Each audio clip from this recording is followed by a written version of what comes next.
কি ব্যাপারে? দেখে যাচ্ছিস না? দিনে দুপুরে কি করছিস সব? হ্যাঁ, মাতলাম হচ্ছে। চড়িয়ে না গা লাল করে দেওয়া করে অসভ্য ছেলে কথা আরে। এই তুই চিনিস আমাকে? হ্যাঁ, কে তুই? তুই আমার গায়ে হাত দিলি? চ ওটা প্রধান সাহেব চ আরে বিচারে চ।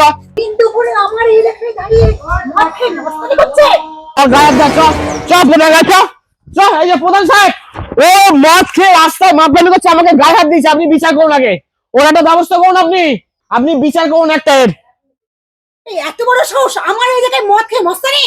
চল তো প্রধান সাহেব, ওর বাড়িতে 12খানা ভোগ। কে করবে না? কি বলো?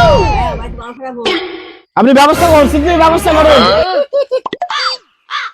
আরে বাবা, আজকালকার দিনেতে এরকম মদ ইত্যাদি সবাই খায়। চলো তোর বাড়ি কোথা ভাই? চলো চলো, আমি বাড়ি দিয়ে আসছি। চলো হ্যাঁ, কোন পাড়ায়? চলো চলো চলো চলো। অবস্থা এইসব মাতালকে নিয়ে কি করছেন আপনি? চলো চলো দিয়ে আসছি। চলো চলো ভাই, চলো। আস্তে আস্তে লেগে যাবে, লেগে যাবে।